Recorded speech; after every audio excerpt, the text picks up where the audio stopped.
Espírito Santo de Deus, queremos agora, na sua autoridade, com a liberdade que tens nesse ambiente e também nas nossas vidas, ouvir a tua voz através da ministração da palavra do Senhor.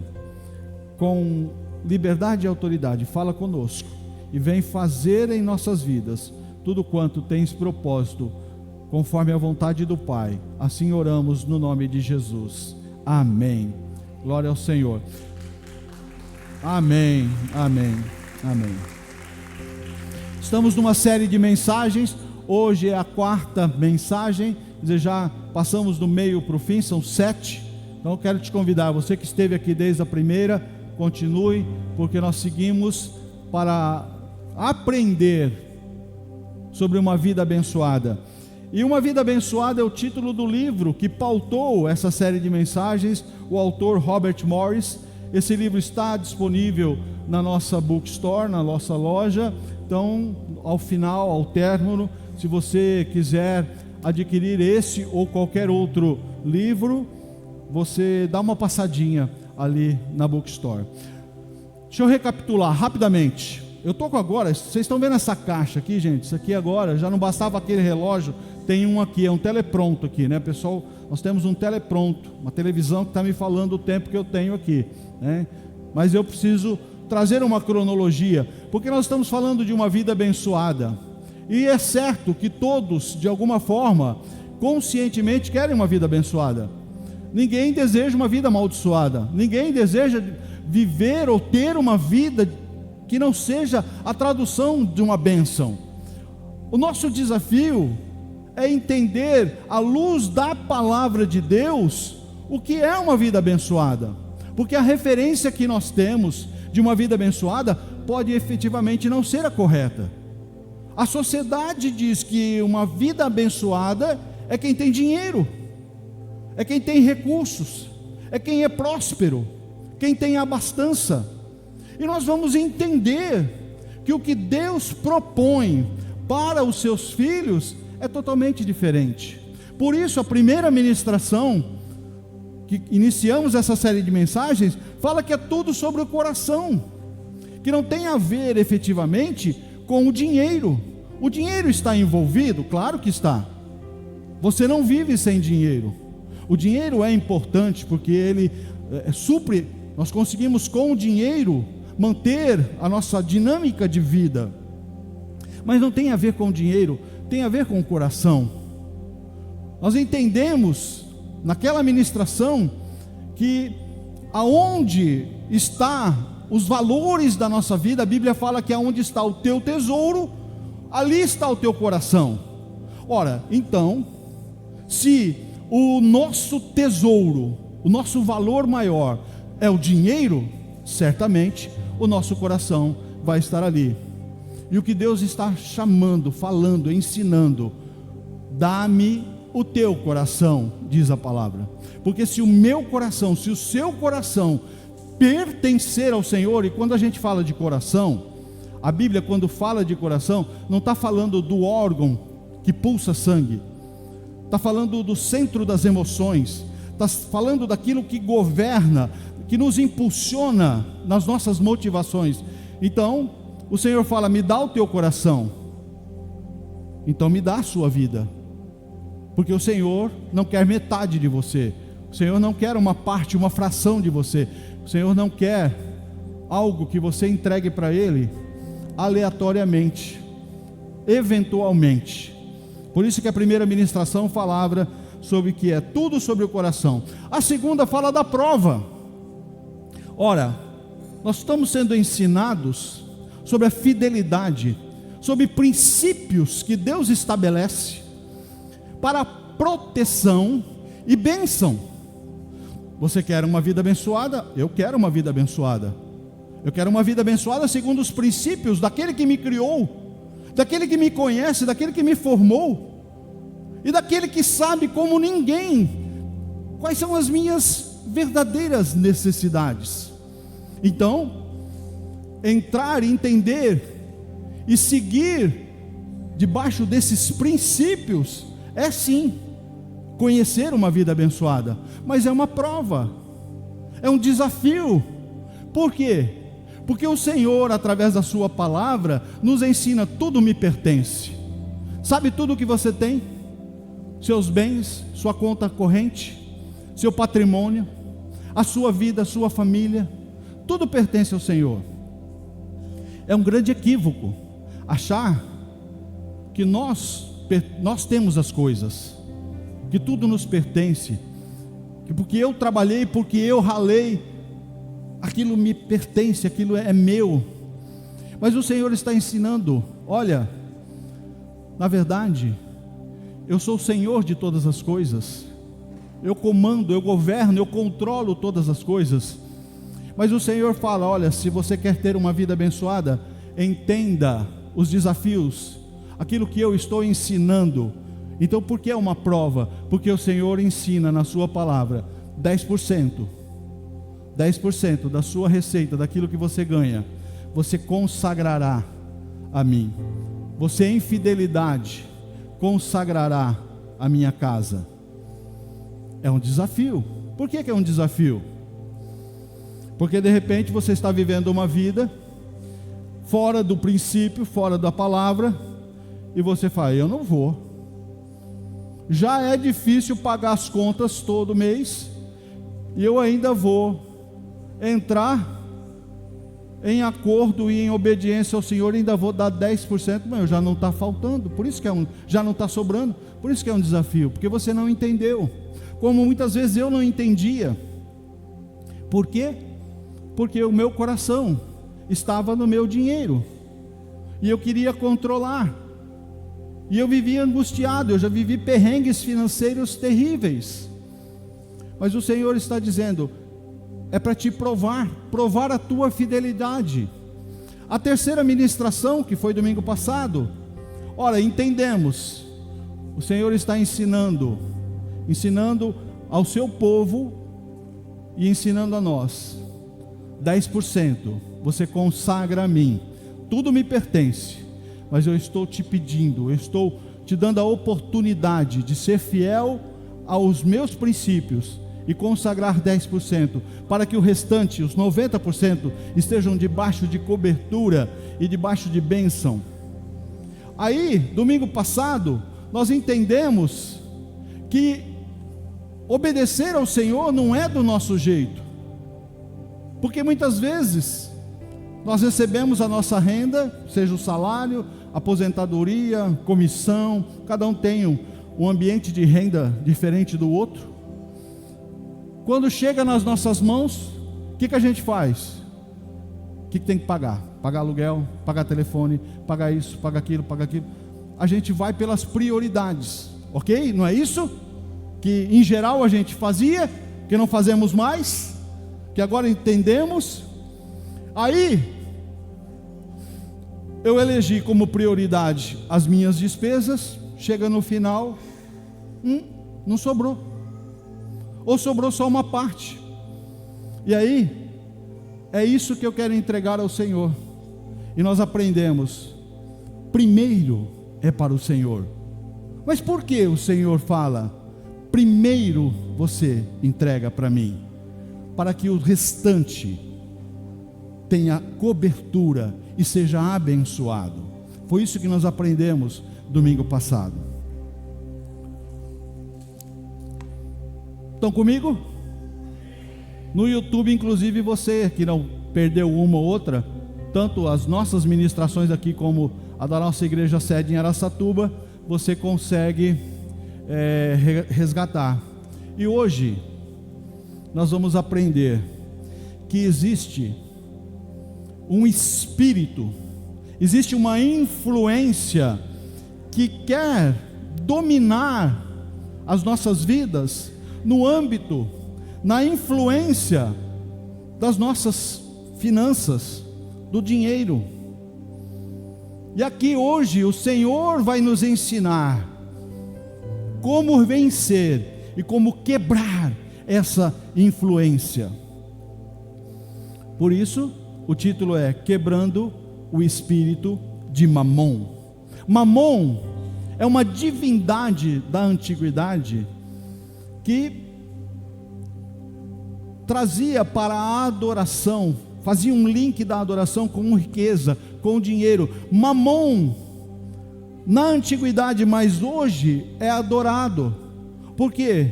Porque tem muita gente que ainda adora o dinheiro, tem muita gente que ainda exalta o dinheiro, tem muita gente que ainda estabeleceu um altar de adoração para os seus bens, para o seu patrimônio, para a sua conta corrente, para as suas finanças. Esse é o espírito de Mamon. Mas olha só, o que Jesus nos ensina no Evangelho de Mateus capítulo 6, versículo 24. Ninguém, e é Jesus falando, então não cabe aqui uma variável. Jesus está dizendo: ninguém, inclusive eu e você, ninguém pode servir a dois senhores. Jesus está dizendo: olha, existe a possibilidade de na sua vida dois senhores determinarem o fluxo da sua vida. Você não vai encontrar em nenhum outro lugar na palavra Jesus concedendo essa dignidade, esse cargo, ou essa referência de ser Senhor. Porque o Senhor é o quê? Quando você entende que Senhor é alguém que domina sobre sua vida, porque o Senhor manda, é isso? O princípio do senhorio é, olha, o Senhor, aquele que tem autoridade, é o que comanda, é o que determina, é o que diz o que você deve ou não deve fazer. E Jesus está falando: olha, tem dois senhores possíveis de você obedecer. Ninguém pode servir a dois. Olha, se existem dois, muitas vezes nós queremos agradar dois. Jesus está dizendo: não é possível, porque ou irá odiar a um e amar o outro, ou irá se dedicar a um e desprezar o outro. Vocês não podem servir a Deus e às riquezas. Você não vai encontrar em nenhum outro lugar na palavra de Deus estabelecendo as riquezas na possibilidade de ser senhor. Então sim, o dinheiro pode ser senhor das nossas vidas. O dinheiro pode dominar as nossas vidas. E ele é um péssimo patrão. Ele é um excelente empregado, mas ele é um péssimo patrão. No Evangelho de Lucas, Jesus também está dizendo: por isso eu digo, usem a riqueza deste mundo ímpio para ganhar amigos, de forma que, quando ela acabar, estes os recebam nas moradas eternas. Quem é fiel no pouco também é fiel no muito. Quem é desonesto no pouco também é desonesto no muito. Assim, se vocês não forem dignos de confiança em lidar com as riquezas deste mundo ímpio, quem confiará as verdadeiras riquezas a você? E se vocês não forem dignos de confiança em relação ao que é dos outros, quem lhes dará o que é de vocês? Nenhum servo. Aqui Lucas está falando a mesma narrativa de Jesus que nós lemos em Mateus. Ninguém pode servir a dois senhores, pois odiará a um e amará o outro, ou se dedicará a um e desprezará o outro. Vocês não podem servir a Deus e ao dinheiro. Não é possível, é incompatível.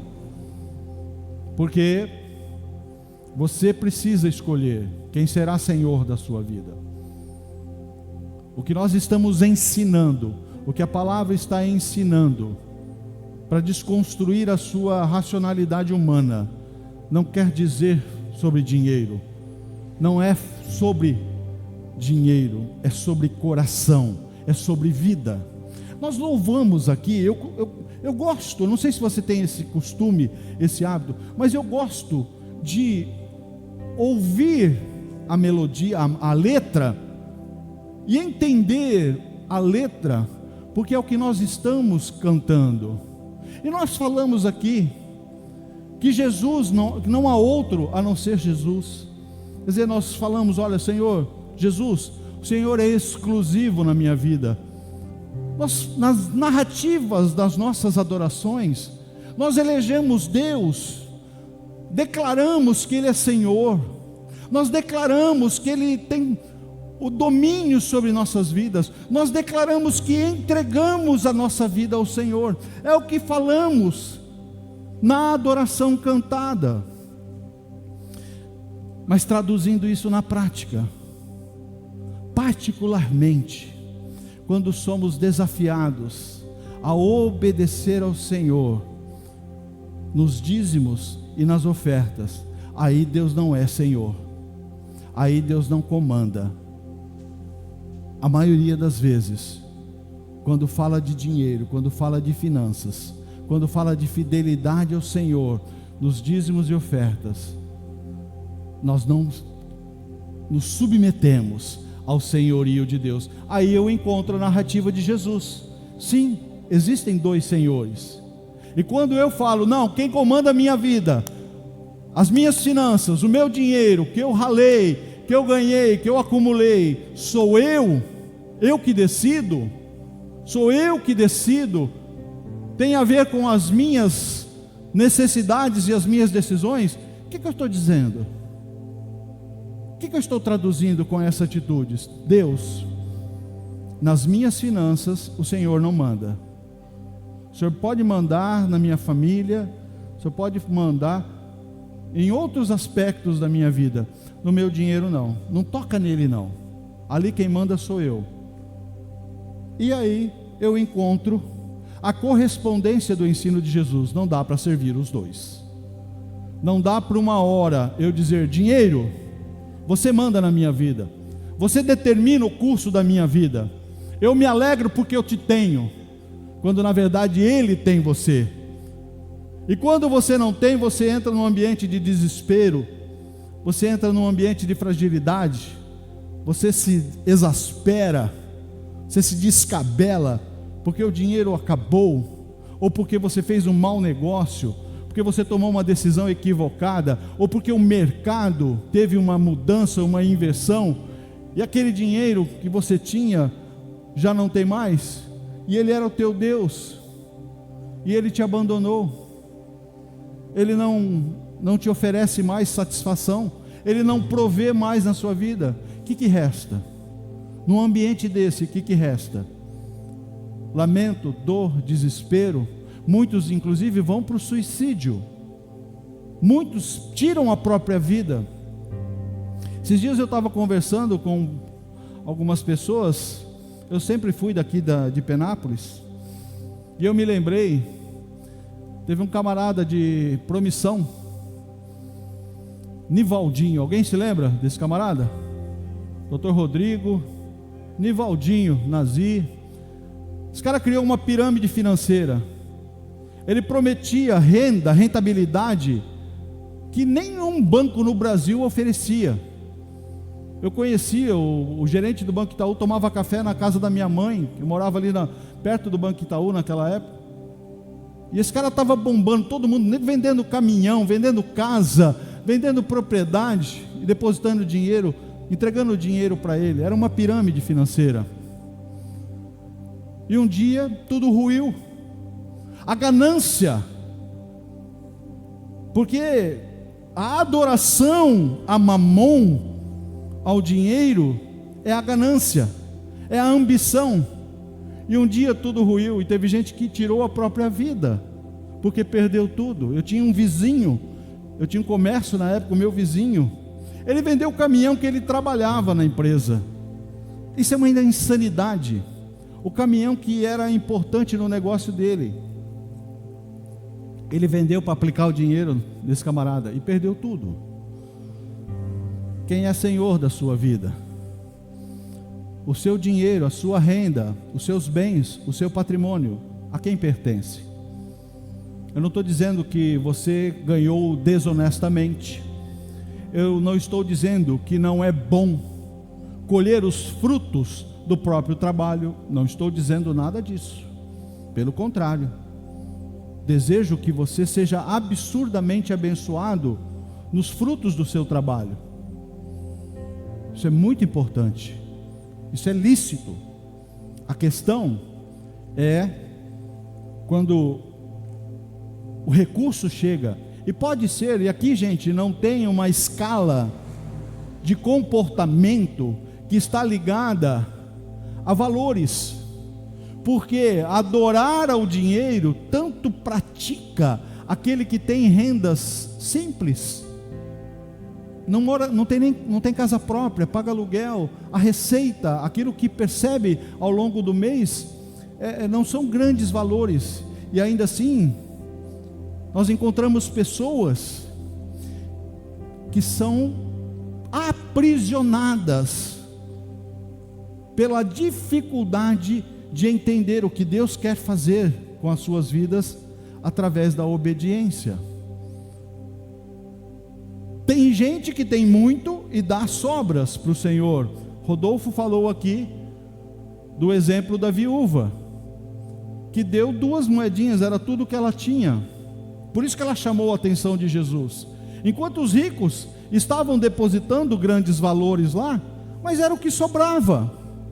O que chamou a atenção de Jesus foi o coração daquela viúva, porque ela deu com o coração, e ela deu tudo o que tinha. Mamon, esse espírito, essa influência espiritual, quer dominar as nossas vidas, para nos levar a aprisionamentos. Todo espírito que não é do Senhor é um espírito de aprisionamento. A palavra de Deus diz que aonde está o Espírito Santo do Senhor, ali há liberdade. É isso que a palavra diz. Aonde está o Espírito do Senhor, naquele lugar, naquela vida há liberdade. Mas todo espírito que não é fonte da presença do Senhor é um espírito de aprisionamento, de encarceramento. Então leva as pessoas a se aprisionarem na angústia do controle da vida, em especial na área financeira.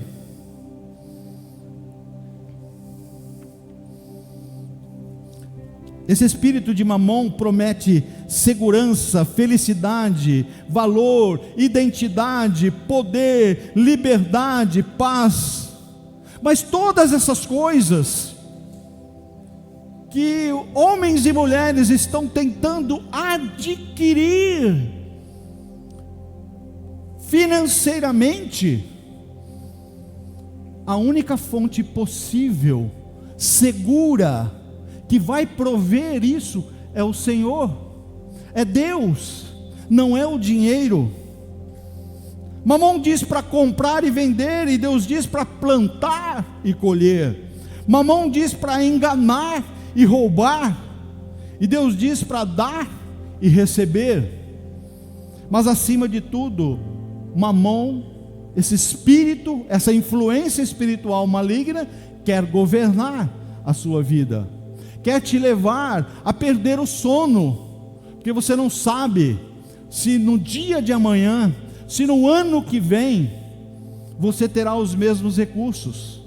É de uma insanidade a influência nessa área, que muitas vezes a pessoa está financeiramente equilibrada, paga suas contas com tranquilidade, tem um padrão de vida equilibrado, e às vezes até com reserva financeira. Isso quer dizer que chega até a sobrar. Ora, num ambiente como esse, que é desejável, vamos considerar? Alguém não quer isso para si? Tem alguém que não quer viver isso? Eu quero. Isso é desejável. Mas quando estamos no domínio e na influência desse espírito de aprisionamento, mesmo vivendo essa realidade, a pessoa consegue se angustiar pela incerteza do tempo futuro. Minha esposa é psicóloga, e eu me lembro quando ela estava fazendo a faculdade dela, sou muito curioso, gosto muito de ler. Um dia, aleatoriamente, eu fui lá e peguei um livro da biblioteca dela, não sei se era Freud, Foucault, quem era lá, e eu comecei a ler, e vi um relato que me chamou muita atenção, tanto que ficou gravado na minha mente. Esses primórdios da psicologia, quando a ciência estava sendo construída, o autor do livro relata que ele recebeu um paciente que era, salvo engano, na Inglaterra, muito rico, um homem que vem de uma origem miserável, que teve uma infância muito pobre, mas que trabalhou e enriqueceu muito. Em determinado momento da vida dele, começou a instaurar no seu emocional um medo dominante de que ele perderia tudo, que ele ficaria pobre. Essa influência maligna começou, eu quero traduzir isso para a nossa realidade hoje, começou a dizer: olha, você vai empobrecer, você vai perder tudo. E o autor disse que aquilo foi dominando a vida dele, a emoção dele, que ele foi curvando o corpo, ele foi se curvando, e ele já andava, ainda rico, ainda muito próspero, ele andava numa posição de quem está esmolando na rua, e tinha muito dinheiro. Eu quero trazer para você que está aqui conosco, inclusive para os visitantes, eu não quero falar para você sobre o seu dinheiro. O seu dinheiro e o que fazer com o seu dinheiro é você que vai decidir sobre o entendimento da sua identidade espiritual. Por que eu estou dizendo isso? Porque para os filhos de Deus, para aqueles que são filhas e filhos de Deus, eu quero ler para você o que Paulo escreve aos Efésios. E é interessante, quando Paulo escreveu essa carta, que ele estava preso, ele estava aprisionado quando ele escreveu essa carta, numa prisão. Por que eu estou dizendo para os filhos e filhas? Porque eu tenho que te ensinar uma coisa. Você pode ter ouvido que todos são filhos de Deus. Não. Todos têm a oportunidade de se tornarem filhos de Deus, mas você não nasce filho de Deus. Você nasce como criatura de Deus. Deus te criou, como Ele criou todas as coisas, inclusive você. Mas a identidade espiritual que te torna filho ou filha de Deus, somente para aqueles que entregam a sua vida a Cristo Jesus. É a Bíblia que fala isso. É a Bíblia que fala isso. Essa identidade, essa filiação com Deus só é adquirida através do sacrifício de Cristo Jesus. Então, já que nós estamos falando de riqueza, finanças, você não compra esse título de filiação.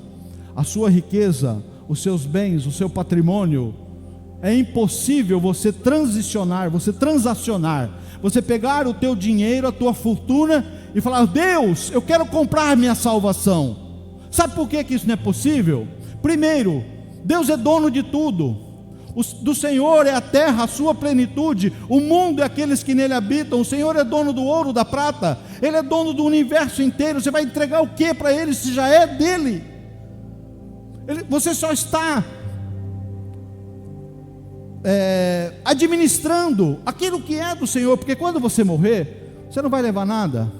Então tudo pertence ao Senhor. Então você não tem como chegar para o Senhor com ouro, prata, joias, títulos de propriedade, escrituras. Fala: Senhor, está aqui, eu quero a salvação, eu quero a eternidade. Não é possível. Mas eu tenho uma boa notícia para você: você não precisa comprar, você não precisa pagar, porque o preço já foi pago. O preço da sua salvação já foi pago. E vou falar uma coisa, hein? Você e eu custamos muito caro. Você pode não se dar valor, a sua autoestima pode ser baixa, você achar que você não tem valor nenhum, mas você custou o sangue precioso de Jesus numa cruz. Numa cruz, o Filho único de Deus decidiu morrer em seu lugar e pagou, resgatou a dívida dos seus pecados. Então, entendendo isso, que filiação é para quem toma essa decisão. Deixa eu ler o que Paulo escreveu aos Efésios. Bendito seja o Deus e Pai do nosso Senhor Jesus Cristo, que nos abençoou. Você quer uma vida abençoada, não é? Mas Paulo está dizendo, olha, Deus já nos abençoou com todas as bênçãos espirituais nas regiões celestiais em Cristo. Então em Cristo, somente em Cristo, você já é abençoado. Mas não são essas bênçãos materiais. Você pode ter uma vida singela, simples, as finanças serem simples. Ainda assim, à luz do que Paulo está escrevendo, em Cristo Jesus, todos nós somos abençoados na mesma proporção, na mesma intensidade.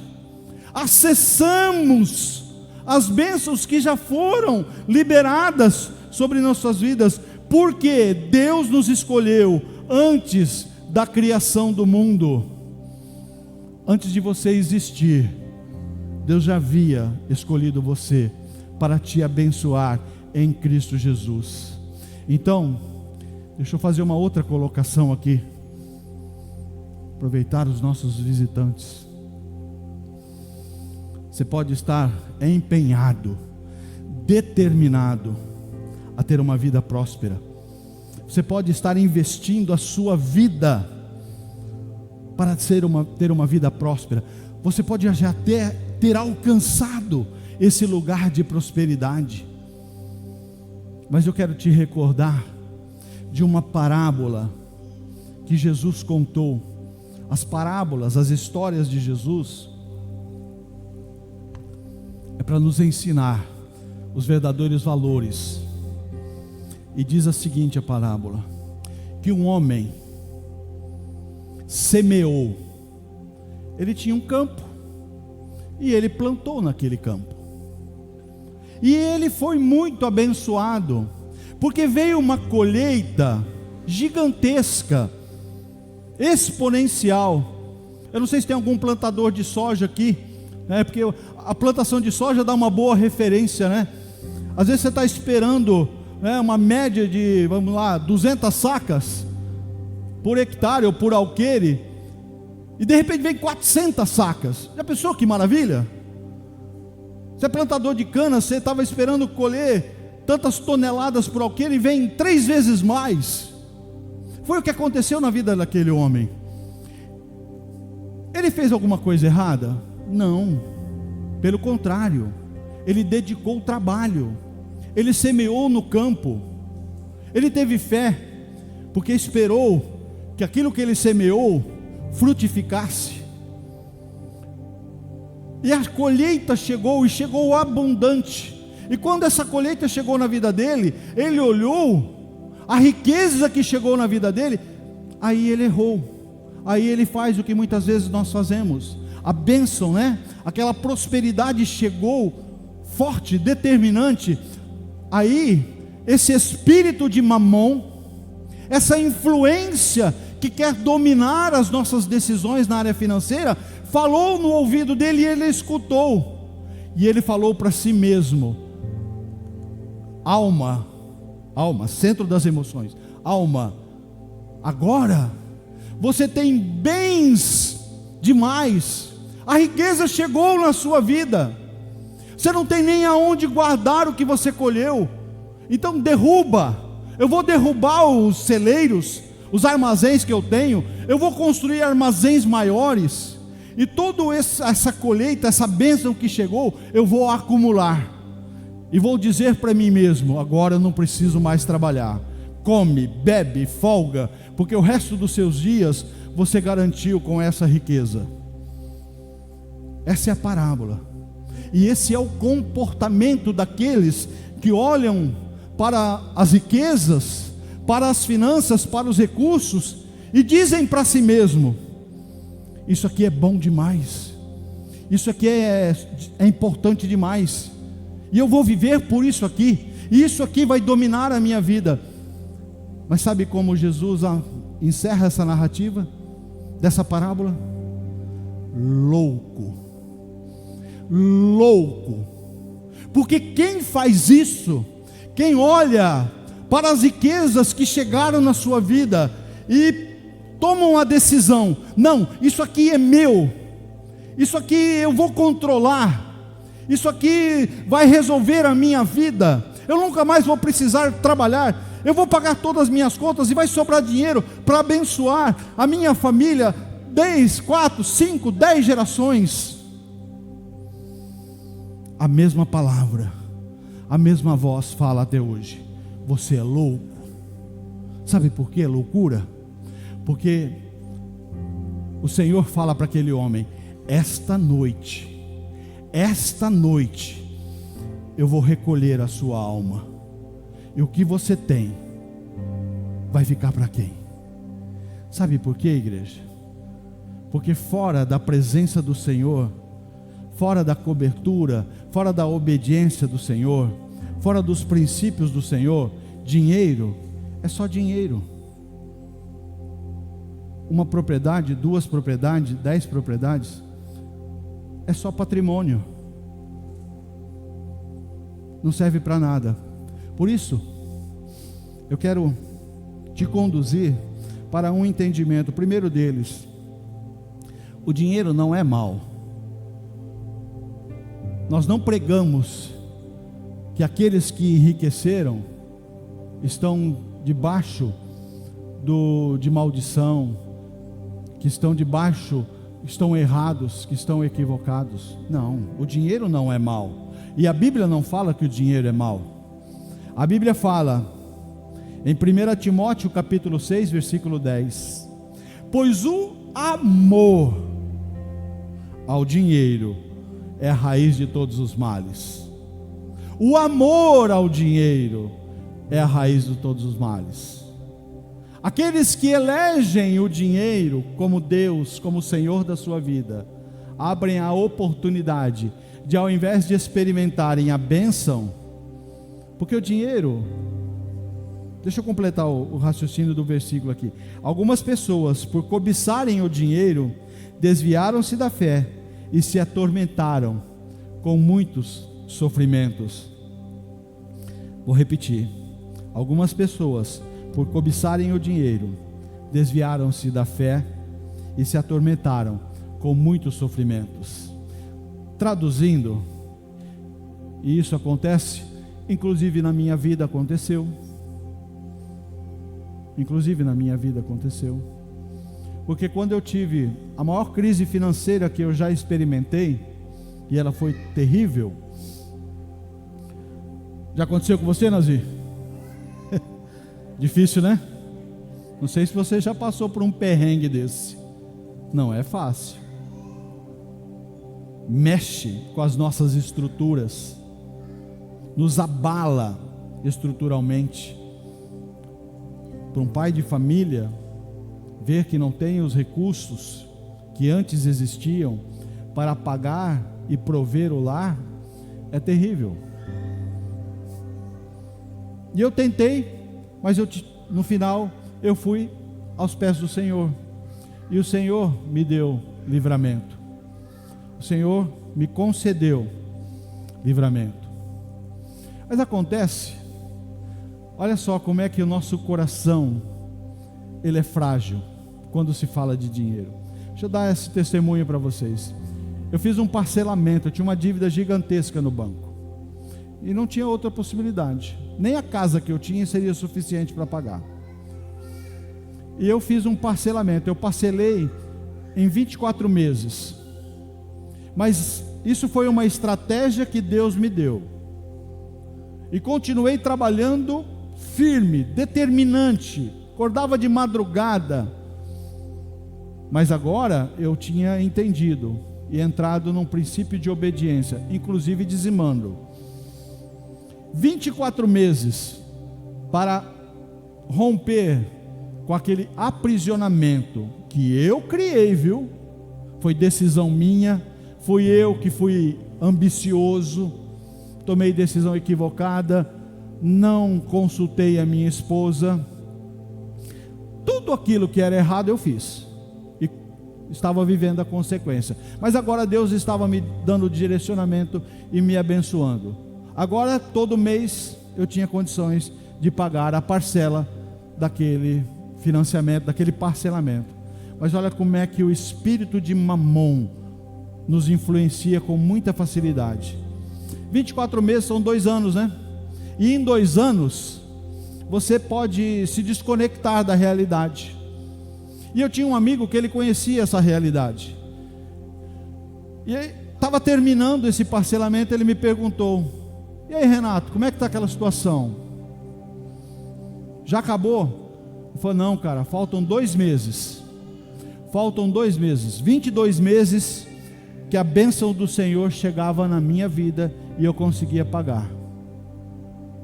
Aí o espírito de Mamon, ambicioso, dominante, falou no meu ouvido, e eu liberei. Mas sabe o que eu vou fazer? Como eu estou conseguindo pagar, olha só, gente.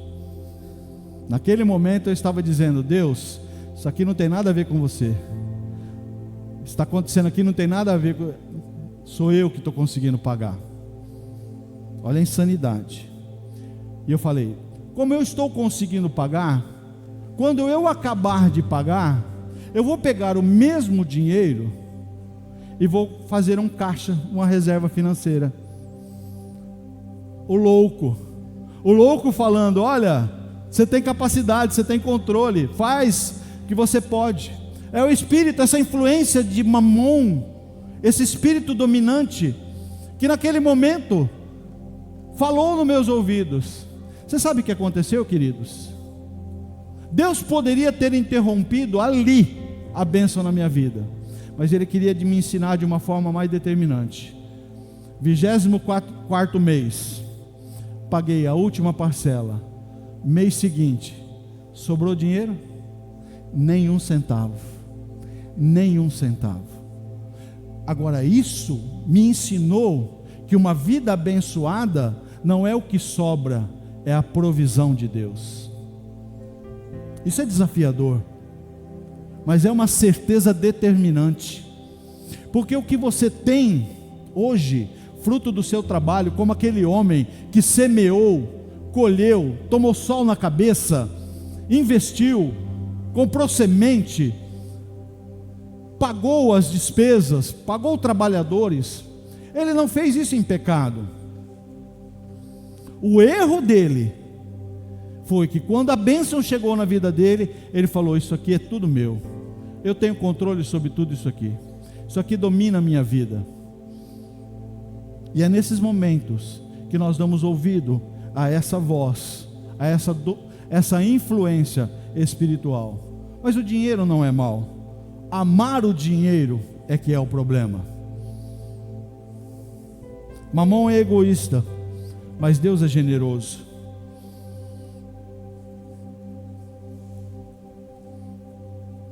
Mas então, o que fazer com o dinheiro? O que fazer com o dinheiro? Primeiro eu quero dizer para você que a voz da generosidade sempre será a voz de Deus. Aquele que ouve a voz do Senhor, aquele que entende aquilo que Deus está fazendo nas nossas vidas, aquele que entregou o coração, entregou a vida, e nesse pacote foi tudo, porque é isso que o Senhor quer, é isso que Deus requer. Deus não é Deus de pedaços, de sobras. A mulher que entregou 2 moedas, a Bíblia fala 2 moedas de pequeno valor. Não vou nem falar 5 centavos, que eu nem sei se tem as moedinhas de 5 centavos, mas talvez fossem hoje a nossa menor fração monetária. Você não abaixa na rua para pegar uma moeda de 5 centavos. Ele pode até te dar um mau jeito na coluna, vai ficar mais caro o remédio que você vai ter que comprar na farmácia. Você despreza. Mas aquela mulher, a Bíblia fala que eram 2 moedas de pequeno valor, era tudo que ela tinha. Era tudo que ela tinha. E ela entrega ao Senhor. Ela entregou tudo. E nesse ato, ela está declarando: olha, o que eu tenho nas minhas mãos não serve para muita coisa, não dá para provisão da minha vida. Mas ela estava dizendo: Senhor, isso é tão pouco, é tão nada, mas ainda assim é para adorar o teu nome. A Bíblia não fala mais nada sobre essa mulher. Você não encontra nos evangelhos, os demais, nas cartas de Paulo, você não encontra mais nenhuma referência dessa mulher. Mas eu consigo fazer paralelo com outras situações. Elias foi conduzido pelo Senhor para se encontrar com uma viúva, lá em Serepta, uma cidade. E o Senhor falou para Elias: Elias, agora você vai para Serepta, que eu já separei uma viúva que vai cuidar da sua vida, que vai sustentar você. Eu fico pensando assim, né, a cabeça de Elias: bom, deve ser uma viúva rica, né? Deve ser uma viúva, vai me sustentar, vai cuidar de mim, então deve ser uma viúva rica. Em obediência, Elias vai e encontra a viúva. Quem conhece a história sabe que aquela viúva, quando Elias encontra com ela, ela está juntando uns gravetinhos. E Elias fala para ela: ó, traz um pouco de água para mim. Tá bom, vou buscar água. Quando ela estava indo, a propósito, prepara um pão para mim, que eu estou com fome. Na cabeça dele, ó, Deus mandou encontrar com essa mulher que ela vai sustentar a minha vida. Ó, estou com fome, faz um pão para mim. Aí ela volta: ó, você não está entendendo, deixa eu te contar a minha realidade. Eu estou juntando aqui uns gravetos, porque a única coisa que eu tenho em casa hoje é um pouquinho de azeite e um pouquinho de farinha. Ela não tinha nem para ela e nem para o filho dela. Essa é a última porção que nós temos. Eu ia preparar para mim ou para o meu filho, e depois a morte chegaria na nossa vida. Mas em obediência, aqui está o desafio. É você olhar o que você tem e ouvir, ao invés da voz que fala para você: segura, retém, não abençoa não, não dá dinheiro não, não dá dízimo não. Ou a voz do Espírito Santo que fala: obedeça. Aquela mulher preferiu ouvir a voz do Espírito Santo, falou: em obediência eu vou preparar esse pão. E a palavra de Deus diz, porque na terra não estava chovendo, porque Elias havia liberado uma palavra que não choveria por 7 anos, é isso, né, Nazir? 7 anos não haveria chuva sobre a terra, porque aquela mulher foi obediente à voz que veio do Senhor.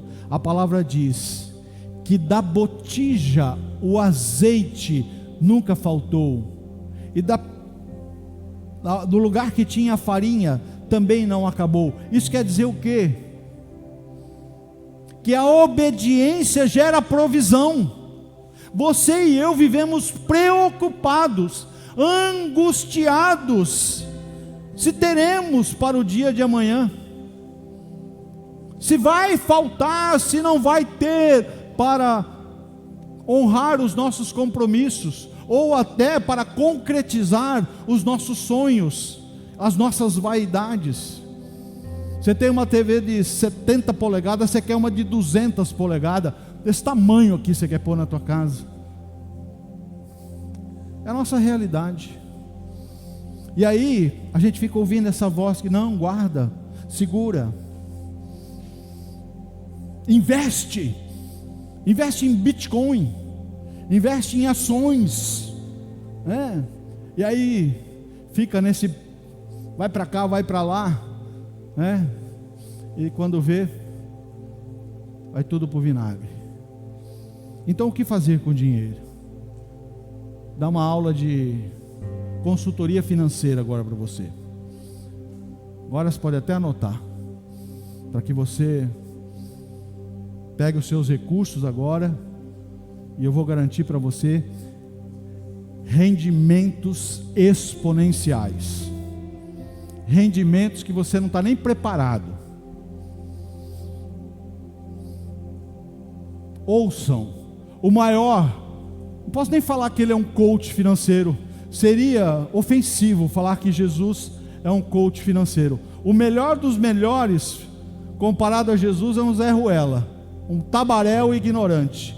Olha o que ele fala: por isso eu digo, usem a riqueza deste mundo ímpio para ganhar amigos, de forma que quando ela acabar, estes os recebam nas moradas celestiais, nas moradas eternas.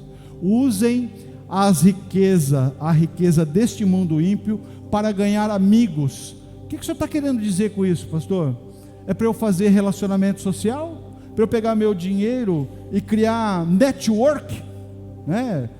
Relacionamentos sociais, para comprar amizades, para promover ajuntamentos sociais? Não, deixa eu falar uma coisa para vocês.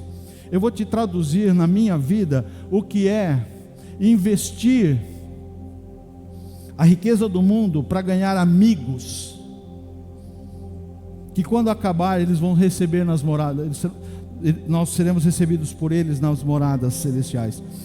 Essa igreja que você está vendo hoje, esse templo, que igreja somos nós, esse templo, o começo desse ajuntamento, dessa eclésia, isso aqui começou numa célula, na casa de um casal, na garagem. E por que era um ajuntamento numa casa? Não havia custos financeiros. Porque quem tem célula aqui? Cadê os líderes de célula? Levanta as mãos, líderes de célula. Quem está gastando muito dinheiro com célula aqui? Tem alguém? Está custando muito caro a célula na tua casa? Não, né, gente? Uma pipoquinha, né? Um cafezinho, uma água, e não é para passar disso, né? Não siga o exemplo do seu pastor, porque quando eu tinha célula na minha casa, era a célula da empadinha, né? Eu estava fora da visão, então não custava. Essa célula que iniciou esse ajuntamento, começou numa casa, e o grupo cresceu, e aí falou: olha, vamos para um lugar melhor. E aí foi para aquele salão, hoje é um restaurante japonês ali foi onde eu comecei a frequentar. Quando foi para lá, os custos apareceram: aluguel, água, luz. Aí algumas pessoas, tem alguém daquela época aqui? Lu, você é daquela época? Você é da época da célula ou não? Da célula não, né? Da célula tem alguém? Da célula, Tuane conheceu a célula, né? Remanescente, hein, filha? A única, né? Quem mais? Silvia, conheceu a célula? Então tá bom, duas remanescentes. Eu vou tirar uma foto de vocês e colocar nos anais aqui, né? Ali naquele momento, quando saiu da célula e foi para aquele salão, aqui você precisa entender a visão do investimento, do financeiro no reino. Porque pessoas fiéis começaram a dizimar, começaram a ofertar e provisionar para que aquele trabalho se mantivesse. E de lá veio para cá, e mais pessoas começaram a fazer esse investimento no reino. E aí, quem faz investimento espera o quê? Retorno, não é isso? Você coloca o dinheiro numa poupança, você espera pelo menos o rendimento da poupança. E a palavra está dizendo aqui: usem a riqueza desse mundo ímpio para ganhar amigos, de forma que quando ela acabar, Está dizendo aqui, inclusive, que é para gastar mesmo. Estes amigos os recebam nas moradas eternas. Um dia, eu, desviado, fora do Evangelho, um jovem que nasceu em lar cristão, que conheceu o Evangelho, que entregou a sua vida a Jesus aos 9 anos de idade, estava fora, sem relacionamento com Deus, zero, uma ovelha perdida, aquela uma que se desviou, era eu, porque alguém investiu em tudo isso, alguém que entendeu a visão, olha, o dinheiro é para o reino, o que o Senhor tem trazido na minha vida, eu quero traduzir isso, eu quero investir isso no reino. Eu sou o rendimento de uma dessas pessoas. Eu e minha esposa nos colocamos aqui como fruto do rendimento, do investimento dessas pessoas. Eu não sei quem são elas, mas sabe uma coisa que aconteceu na minha vida, porque eu cheguei com muitos traumas, feridas, travado, insensível, fruto do distanciamento, aquele que se afastou, que perdeu a intimidade. Mas uma das primeiras áreas em que houve transformação na minha vida foi na área financeira. Eu não consigo discernir, eu não consigo dizer para vocês efetivamente o porquê isso aconteceu, porque é uma das áreas mais difíceis de sermos tocados e sensibilizados. Toda a reconstrução espiritual que foi necessária na minha vida e foi sequencial, começou com a fidelidade. Eu comecei a dizimar, e eu vivi uma vida próspera, eu tinha prosperidade, eu tinha um bom emprego, eu tinha recursos financeiros suficientes, mas eu não tinha uma vida abençoada. Você consegue entender? Eu tinha recursos, eu tinha um padrão de vida muito bom, mas eu não tinha uma vida abençoada, porque eu estava fora do princípio, eu estava fora da visão, eu estava fora da presença do Senhor. E a primeira área que eu fui tocado foi na área financeira, e depois outras, e ainda está acontecendo na minha vida. Portanto, eu quero deixar isso como um testemunho público para você, porque o que o autor está dizendo aqui é que nós devemos usar o dinheiro para fins justos ou injustos. Ele pode ser usado para propósitos temporais. O que é um propósito temporal? É aquele que está limitado ao espaço-tempo. Você pode, como um projeto pessoal, investir a sua vida, toda a sua dedicação para adquirir uma casa, ou ter uma mansão. Isso é uma aplicação temporal. Por quê? Porque tem mansões aqui em Penápolis que foram construídas e hoje não tem famílias mais morando lá. Tem aquela mansão ali perto do Amigão,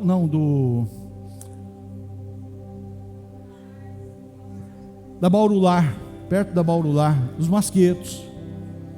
Eu conheci aquela casa por dentro. Se eu não me engano, são 12 suítes. Casa suntuosa. Família não usufrui mais daquela casa.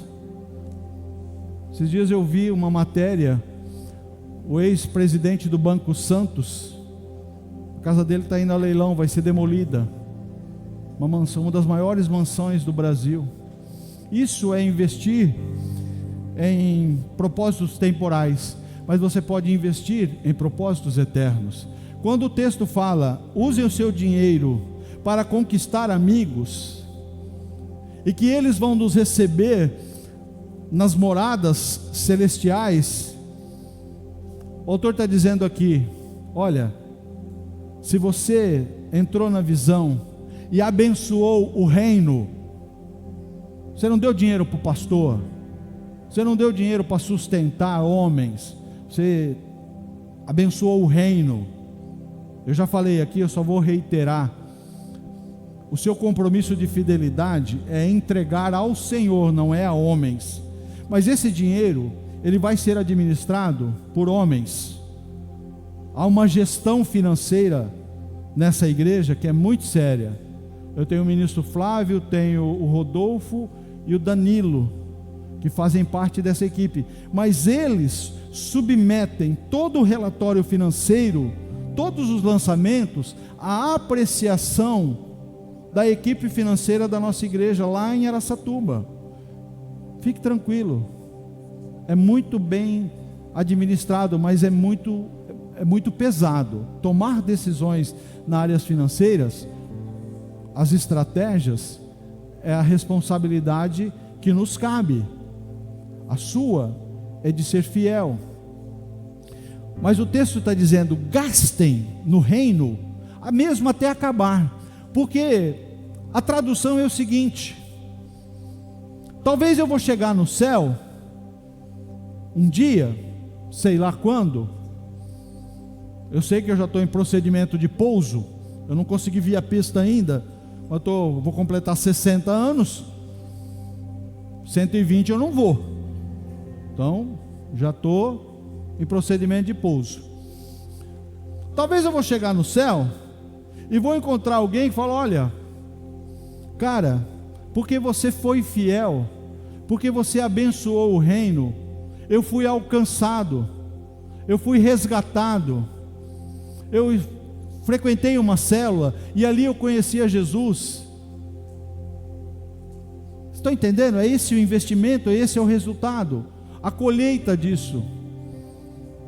Talvez eu vá estar nos céus e encontrar quem investiu no reino e me reconectou, e eu vou dizer: cara, que bom que você foi fiel, que você teve a visão, que você foi obediente. O dinheiro que pode ser usado para o bem é aquele dinheiro que abençoa pessoas. E Jesus está ensinando cada um de nós a usar o dinheiro para fazer o bem, segundo a permissão do Espírito que repousa sobre nós, para a edificação do reino.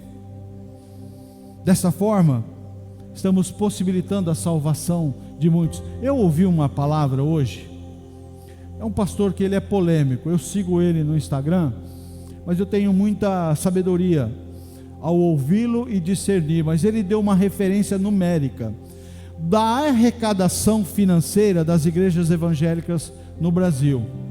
Quanto que as igrejas evangélicas no Brasil arrecadam financeiramente?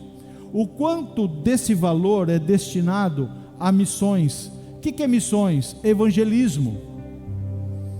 Evangelismo é aquilo que nós fizemos no pronto-socorro mês passado, levando lá um alimento, um suco, uma fruta e uma palavra, uma oração. Isso é evangelismo, são os atos de amor que nós promovemos. Isso custa dinheiro. E se nós precisamos entrar nessa visão, porque a mesma palavra que fala para mim e para você: não ajunteis tesouros na terra. Por que que a Bíblia está ensinando? Olha, não gasta a sua vida para juntar tesouro na terra, porque na terra o ladrão vem e rouba, a ferrugem corrói, a traça consome.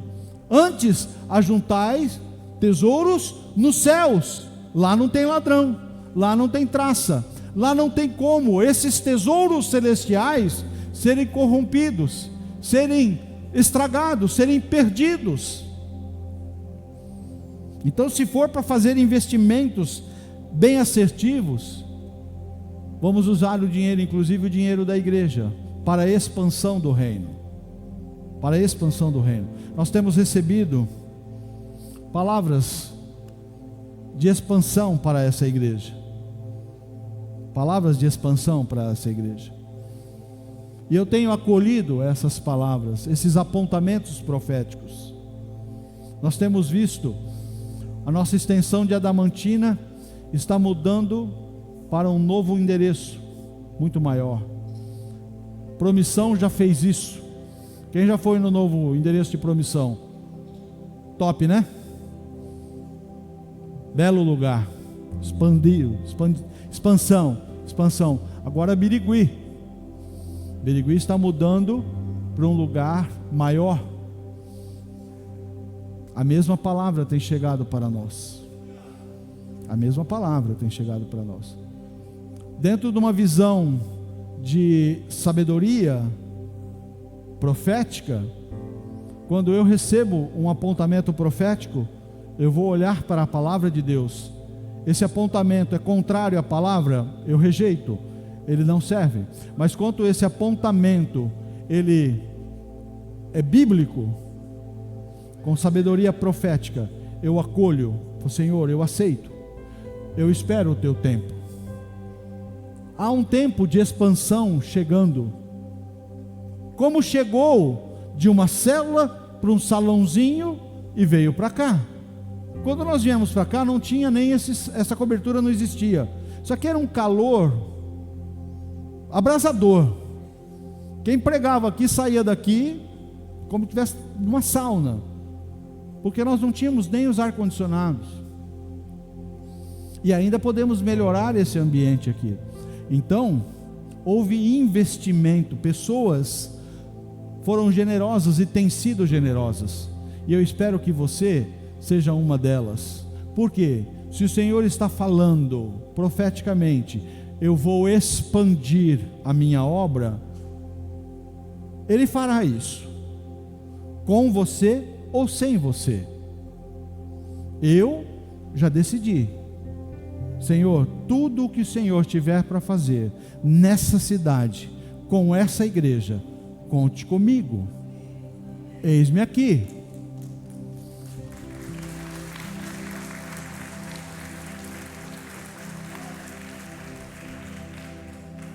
Você está nessa visão?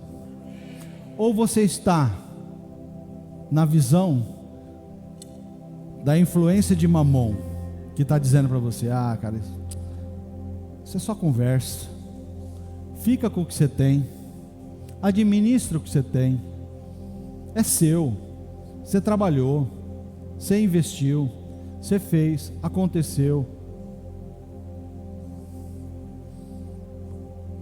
Não entra nessa conversa não. É uma decisão, é a nossa decisão, sabe? Na nossa vida, no âmbito da nossa vida, você não foge das suas decisões. Você vive tomando decisões. Agora, todas as decisões que nós tomamos promovem um resultado, ok? Não há decisões que não tenham uma consequência. A questão é, conforme Jesus falou, existe a possibilidade de sermos dominados e nos rendermos numa decisão pessoal para um Senhor ou para outro Senhor.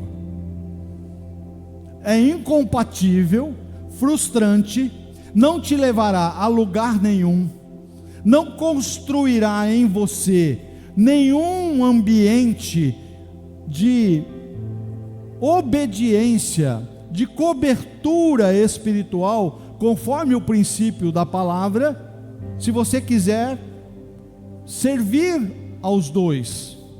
Porque Jesus fala: não dá. E no final das contas, que você que ainda está todo travadinho aí, só pensando na conta bancária, nos seus rendimentos, a tua cabeça está só fluindo em cifras, em dinheiro. Se isso está acontecendo, deixa eu dizer uma coisa para você: essa influência de Mamon está dominando a sua vida, está determinando o curso da sua vida, está dizendo para você: olha, isso é importante. Então, no final das contas, você está tomando uma decisão: eu vou servir a esse aqui, eu servirei não a Deus, mas ao dinheiro. E é um grande problema, porque decisão implica em responsabilidade, e tudo aquilo que eu não consagro ao Senhor, sabe, consagração tem um aspecto espiritual muito forte. Você já deve ter visto aqui papais e mamães que vêm aqui apresentar ao Senhor os seus bebês. Nós aprendemos numa dessas ministrações que o Senhor está dizendo: olha, o primeiro é meu, consagrado a mim. Aquilo que eu consagro ao Senhor, eu estou dizendo: Senhor, é seu, te pertence. Mas na verdade, o Senhor, quando pedia: olha, entrega para mim o primeiro, o aspecto era: o restante entra debaixo da minha proteção. Tudo é meu, tudo me pertence, mas eu estou desafiando você a me entregar o primeiro da cria, o primeiro filho, os 10% da sua receita. Consagre ao Senhor,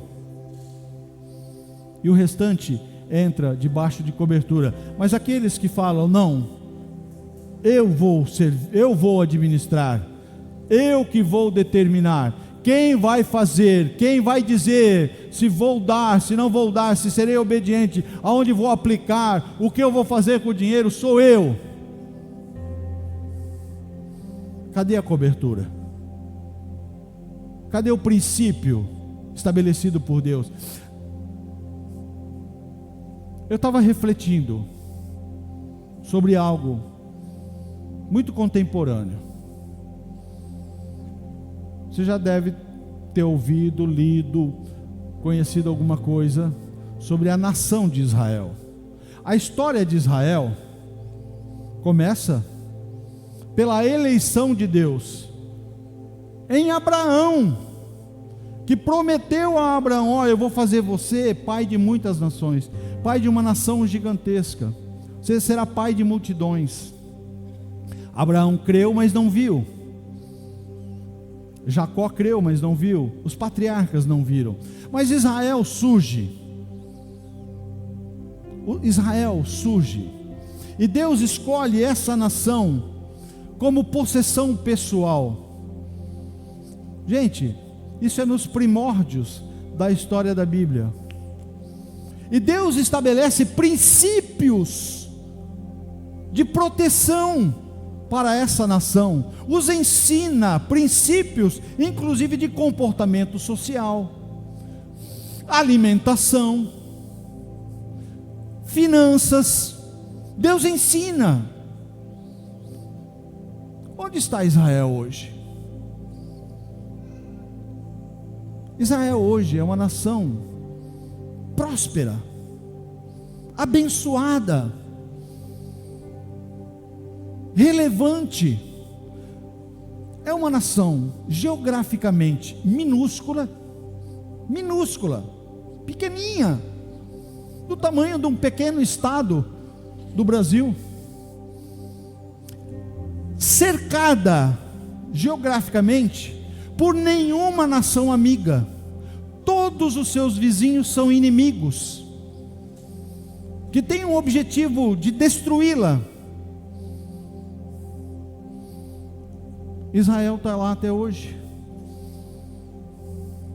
Se você ler a história contemporânea da formação do Estado de Israel moderno, inclusive com o voto de um brasileiro, Oswaldo Aranha, que vota favoravelmente na ONU, essas nações inimigas se levantam para, no nascedouro de Israel contemporâneo, não do Israel histórico, para destruí-la, e não conseguem vencê-la. Isso tem que me falar alguma coisa. Isso tem que dizer no meu coração: olha, os princípios que Deus estabeleceu para Israel servem para a minha vida, e eu devo acolhê-los. Você conhece algum judeu pobre, miserável, mendigante? Tem que dizer alguma coisa, porque você e eu queremos, buscamos essa vida abençoada, e o Senhor está ensinando, assim como ensinou a Israel, está ensinando para mim e para você. Mas o espírito de Mamon às vezes domina, fala alto. Seja fiel em todas as estações da vida. Não fala para mim, e principalmente não fala para o Senhor: não, olha, agora a coisa está apertada, agora está difícil, as finanças lá em casa, né, não está sobrando, mas quando eu tiver, não, aí você pode contar comigo. Não, eu não quero contar com você. Você tem que falar com Deus, filho.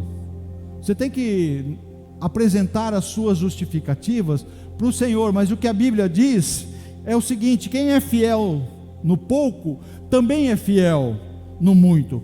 Quem é desonesto no pouco, também é desonesto no muito. Assim, se vocês não forem dignos de confiança em lidar com a riqueza desse mundo ímpio, quem confiará a vocês as verdadeiras riquezas? O Senhor está olhando. A palavra de Deus diz que os olhos do Senhor estão sobre toda a terra, sondando os corações. Sabe os corações que agradam ao Senhor? Sabe o coração que chama a atenção de Deus? O coração que é íntegro. Integridade traduz aquilo que é total, que é inteiro. E o Senhor olha para o coração daquele que tem poucos recursos, luta com dificuldades na vida, não tem abastança, mas quando ele tem a provisão, quando chega o recurso na vida dele, ele entende o princípio, e a primeira coisa que ele faz é ser fiel ao Senhor.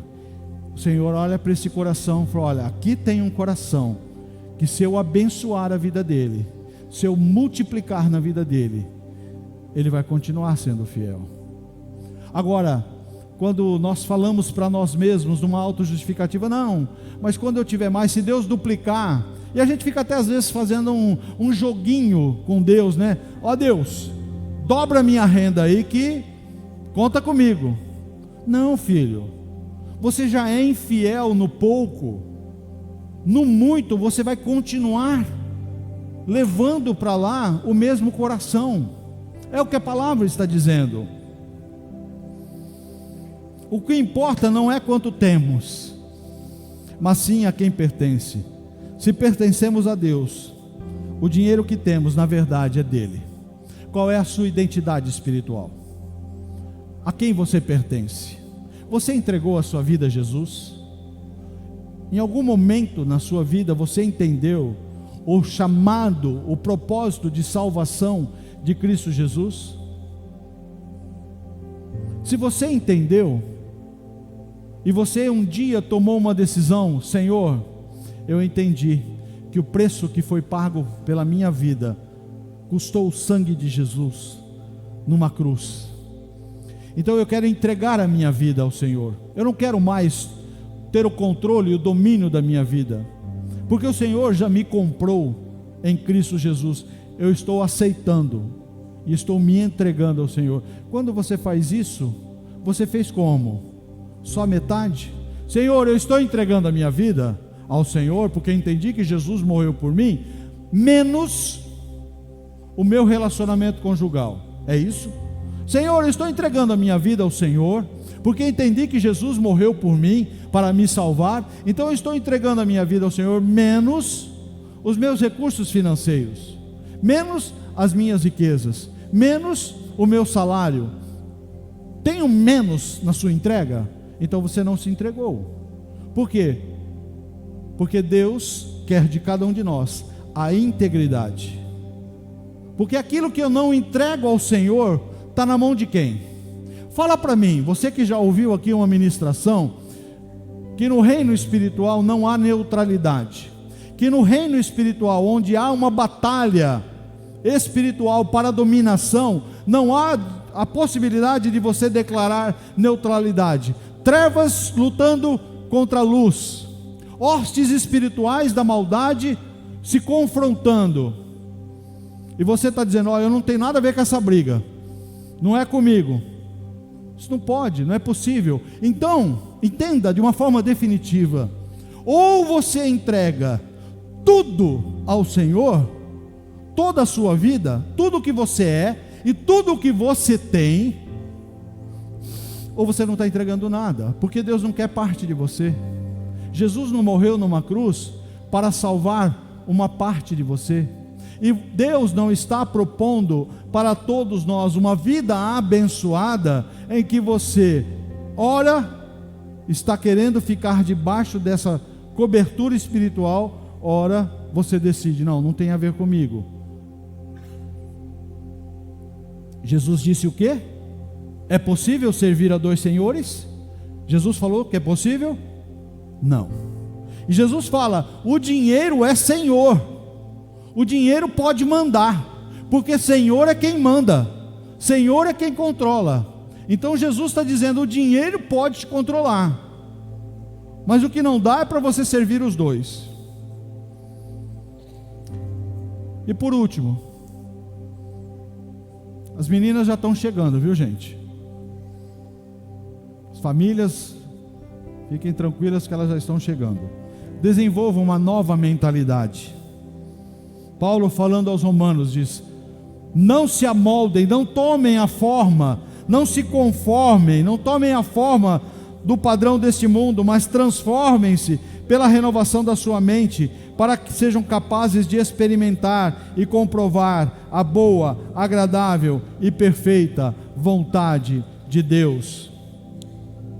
Há dois tipos de pensamentos que impedem você de viver uma vida abençoada. Pessoal, só assinala para mim quando elas chegarem, tá? Já chegaram? Tá, muito bem. Coloca aqui no teleponto. Você pode viver com uma mentalidade de miséria ou uma mentalidade de orgulho. A mentalidade de orgulho diz para você: olha, tudo que você tem, você ainda merece muito mais. A mentalidade de miséria e pobreza diz que você não é digno, que você não merece, que você é indigno. Mas a mentalidade daqueles que conhecem o princípio da mão de Deus sobre nossas vidas, te dão a gratidão. Olha, muito obrigado, Senhor, porque tudo que eu tenho hoje na minha vida é porque o Senhor proveu. Alguém pode dizer para você assim: olha, você tem uma casa linda, hein? E o orgulho fala para você: eu vou fazer uma maior ainda. O espírito de miséria, o pensamento de miséria diz assim: você se sente constrangido porque você foi abençoado, e a pessoa evidenciou isso, e você fala: não, olha, é financiada, e ó, eu financiei, né, vou pagar isso aí em 60 anos, mas a gratidão diz assim: Senhor, muito obrigado, porque essa bênção chegou na minha vida. Às vezes são em coisas singelas. Nossa, que roupa bonita você está, feita sob medida. Tem aquele calango verde, né? Lacoste, né? Só uso roupa de grife, feita sob medida, né? Comprei quando eu viajei para os States e tal. Orgulho. O pensamento de miséria diz: não, eu comprei num brechó. Você não se acha digno, você não se acha digno, você foi abençoado, mas tem um pensamento de miséria que está dominando você, e você se sente constrangido porque é abençoado. Mas os filhos e filhas de Deus são gratos: Senhor, muito obrigado, porque eu posso ter e usar uma roupa tão bacana como essa. Você troca de carro, e o orgulhoso, quando fala: pô, que carro bonito, tem mais 2 na garagem lá. Aquele que tem o pensamento de miséria fala: não, eu financiei, não, eu comprei em leilão. comprei num leilão, paguei metade do preço e ainda financiei. Você não se acha digno. Mas aquele que é filho ou filha de Deus fala: Senhor, muito obrigado, porque essa bênção chegou na minha vida, e tudo que tenho, tudo que sou, é para o louvor da sua glória. A questão é o seguinte: o que você vai fazer? O que você vai fazer se Deus derramar bênçãos exponenciais na sua vida? Eu quero que você imagine o seguinte cenário: você que trabalha com vendas, de repente chega uma comissão extravagante. Posso ouvir um amém? Amém, né? Tem uns tão ligados aí, né? De repente você tem uma ação judicial que está ali tramitando, e vem a sentença favorável, pá! Dinheirão caindo na sua conta. Alguma coisa aconteceu, como aquele homem que de repente colheu muito. Eu quero que você se imagine nesse cenário, uma bênção financeira chegando extravagante na sua vida, extravagante na sua vida. O seu coração, o seu comportamento, até hoje, levaria você para que lugar? A quem você serviria nesse cenário? Mas fale consigo mesmo, fale para você mesmo, numa sinceridade, diante de Deus que te conhece, que sonda o seu coração. Porque nós lemos aqui: aquele que é fiel no pouco, também é fiel no muito. Mas quem é desonesto, a palavra diz desonesto. Desonesto é aquele que pega o que não é seu, é aquele que está se apropriando do que não é seu. O que é desonesto no pouco não vai mudar, porque chegou o muito na vida dele. E sabe, igreja,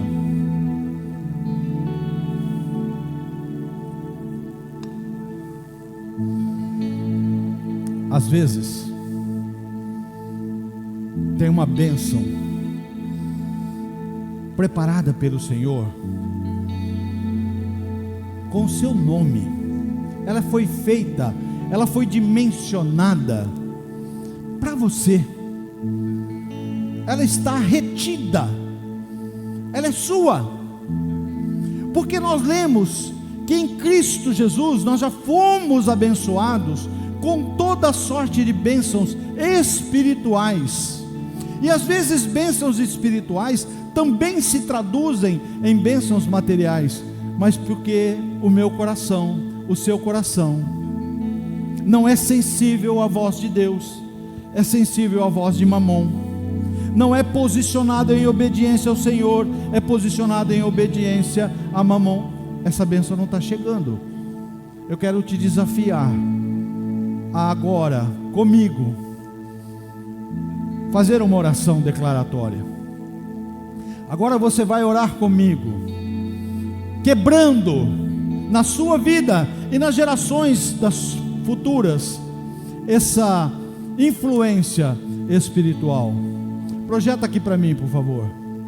Eu quero te convidar a ficar em pé. E você vai ler comigo agora. Você vai ler comigo. E eu já vou combinar com você. Nós vamos fazer essa oração declaratória. Vocês vão se sentar, as meninas já chegaram. A pastora vai conduzir a entrada das meninas. Mas essa oração agora é para nós fecharmos. Mas você vai colocar agora o seu coração nessa declaração. Eu vou falar e você vai repetir comigo. Querido Pai Celestial, perdoa-me por ser egoísta, orgulhoso e invejoso. Perdoa-me por dar ouvidos a Mamon e reproduzir uma mentalidade de miséria e orgulho. Decido que a partir de hoje Eu não ouvirei a voz de Mamon tentando me seduzir. Reconheço, meu Deus, que você é meu Pai amoroso e abundante, que sou seu filho amado e nada me faltará, pois você é a minha verdadeira fonte de provisão. Então, em nome de Jesus Cristo, eu rejeito toda influência maligna de Mamon que ainda está em mim, na minha família e descendentes. Ajuda-me a ser fiel e generoso, para que o reino de Deus avance cada vez mais. Em nome de Jesus, amém, aleluia. Pode se assentar, pode se assentar.